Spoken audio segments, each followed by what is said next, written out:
What if I told you that everything you know about writing stories is wrong? I used to think that I could just sit down and feel my way through a novel, but it turns out that is a fast track to a messy first draft and a lot of time editing. But then I read Story Engineering by Larry Brooks, and this book really, really changed the way I write stories. As you can see, there are a lot of like notes and stuff in here. And today we're going to go through the life lessons that I've learned about this book so that you can become better writers. This book breaks down storytelling into 6 essential elements, kind of like a blueprint for writing a novel that actually works. And in this video, I'm sharing the biggest lessons that I learned so that you can level up your writing today without reading 300 pages. So yeah, let's get into it. As I said, story engineering is like a crash course in storytelling, but instead of like the writing advice that some writing books can actually give you, this will give you a step-by-step system so that you can craft greater novels. And it's built around 6 core competences, which are concept, character, theme, story structure, scene execution, and writing voice. And I'm going to be talking a little bit about all of these, but I'm going to talk more about the ones that I felt impacted my writing more. And of course, like if you want to learn more about the craft of writing, I of course recommend that you read the book yourself and see where what a kind of advice that speaks more to you. But yeah, this is my take on the book.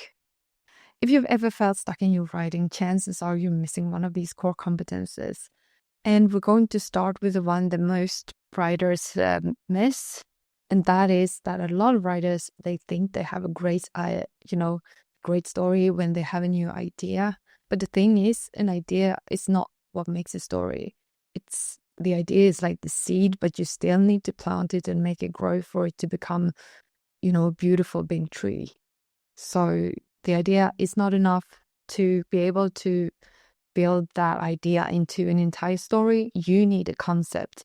And this is actually one of the greatest lessons that I've learned from the book, is how to develop a really, really strong concept, both for stories, but also for nonfiction and also for when I write the series. So this is like the most important one, if you ask me. And one example could be that, an idea could be that a boy discovers that he's a wizard. But if you instead turn that into a concept, it might look something like, boy discovers that he's a wizard, but to survive, he must defeat the most powerful and dark wizard of all time. And, can you see the difference there? It's quite big. A concept has conflict, it adds stake and intrigue into the story. And I used to write stories based on like vibe alone, and I used to be very much of a writing by the seat of my pants. And the thing with those stories that I wrote back then is that it didn't matter how much I edited them, they were always like, the foundation wasn't there, so they were always weak and not good enough, honestly, to make it as published books. So I had to rewrite them and rebuild them, root them up, rebuild them from the foundation. These were stories that I spent years on, but something bad always comes with something good. So I actually ended up using a lot of the characters, and the world building in itself was great because I'm using the same world in a series that I'm writing. But now I'm getting ahead of myself, back to story engineering and concepts. Once I started focusing on a strong concept, my writing actually felt like I learned the art of storytelling. And if your story feels flat, I think that you should ask yourself, is this just an idea? Or is there a real hook that makes people care in this story? A non-story example. An idea is to travel to Florida. The concept is to travel by car and stop in national parks along the way. The premise is to take, your estranged father with you to mend the fences while on the road. You see, there's a really big difference there between just a simple idea, I want to go somewhere, but how do you actually make it into a story? That's what story engineering will teach you.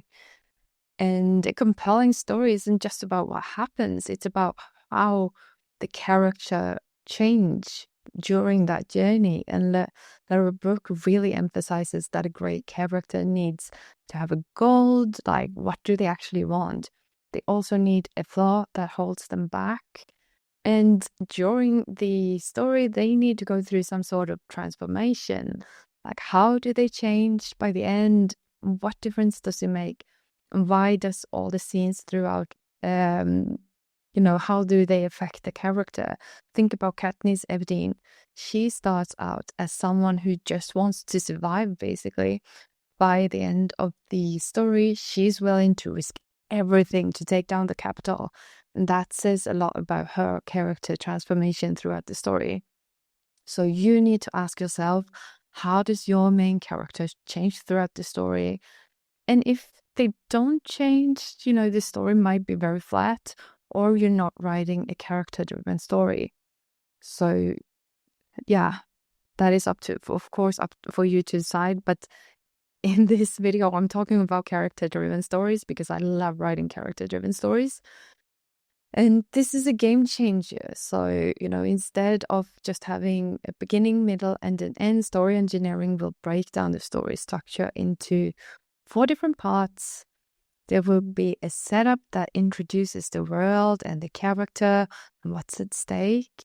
After that, there is a response where characters will either react and they will struggle and probably resist changing.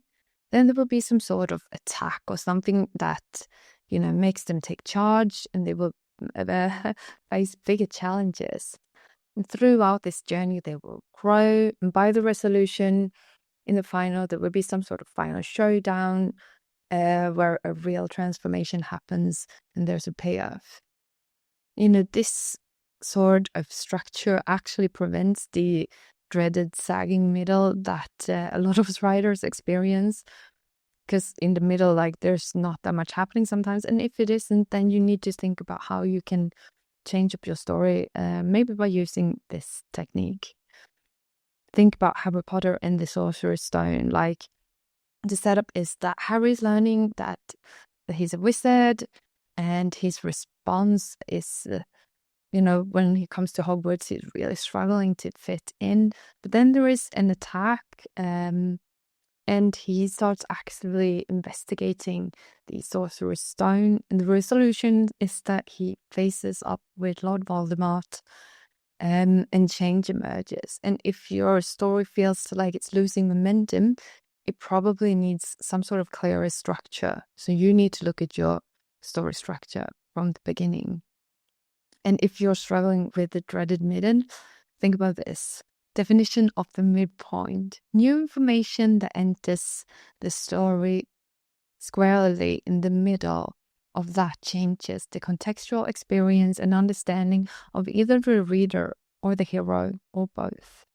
And another key insight from this book is that every single scene should do one of 2 things. It should either move the plot forward, or it should develop the character. If it doesn't do either of this, cut it out. Because, if a scene doesn't have, if a scene, if it doesn't matter if it's there or not, it shouldn't be there.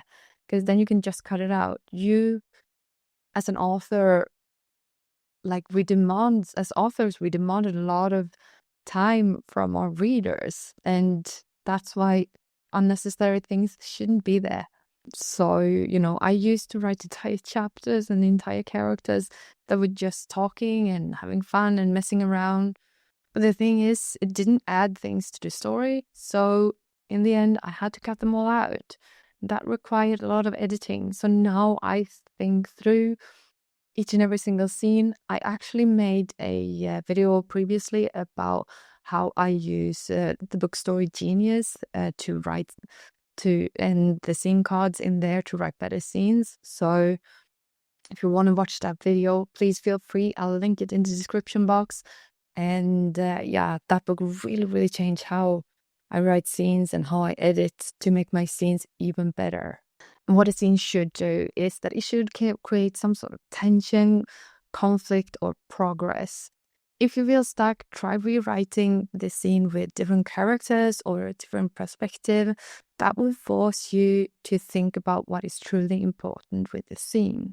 You need to write scenes that propel the reader into the next scene with a sense of urgency and anticipation, which means that you need to either end the scene with a question, figuratively speaking, or metaphorically that demands an answer, so that the reader will be like, just one more chapter. If you get that feel from a reader that they just want to read one more chapter, then you are golden. Like, you've written great scenes. And another learning from the book Story Engineering is that every great story has something deeper beyond just the plot.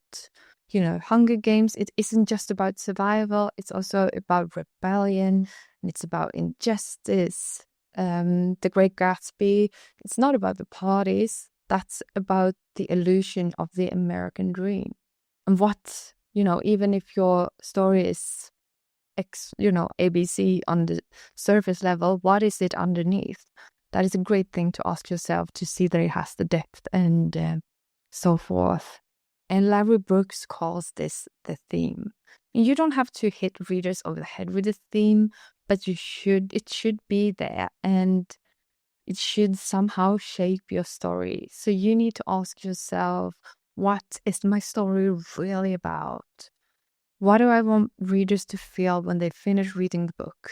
This is something that I think that some writers actually don't take seriously enough, and sometimes that will make their stories feel a bit, a bit too thin, I guess. It's not like the depth isn't there. It's just like you feel like something is missing, and usually that is a deeper theme in the story, because theme is what makes the book stick with the reader for a long time after they put the book down.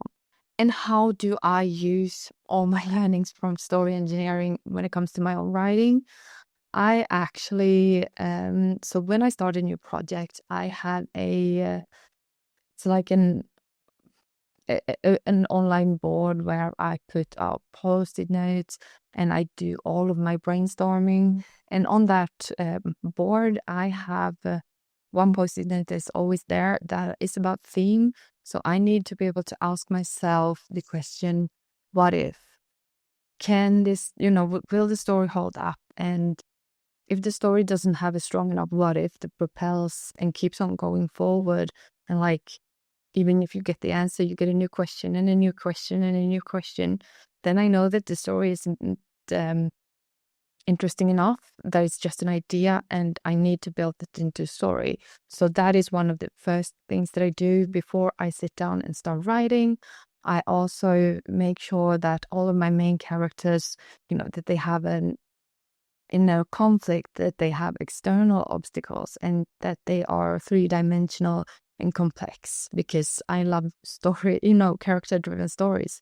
So I need to make sure that my characters are three-dimensional as well. And last but not least, I always make sure that in the middle something happens that, usually it is the first half of the story might be that the main character is reacting to whatever is happening around her. And the second half of the story is her actually being active and taking charge of her own life and her own story. So that is also something I try to make sure that something important, maybe not big, but important, happens in the middle, so that this change will feel natural and be so you can, you as a reader, almost feel like you grow with the character. So those are my the key lessons that I have from this book.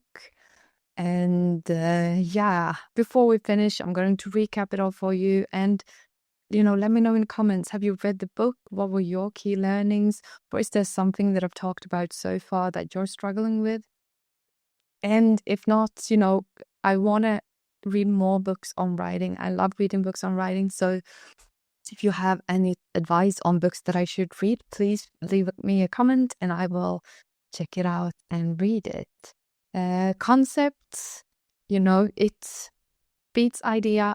That's what makes sure that the story has a strong hook and your characters must transform. Otherwise, the story will fall flat. And another learning is that structure really matters. So follow the 4-part framework. Every scene should serve a purpose. And if not, it's not supposed to be there. Then theme adds depth, and that's what makes the story meaningful. This book really changed the way I write stories, and I hope that this video gave you some insights into how you can write better stories.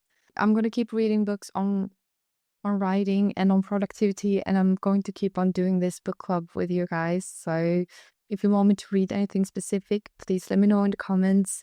And that's it for today. Thank you so much for watching. I will talk to you soon. Bye.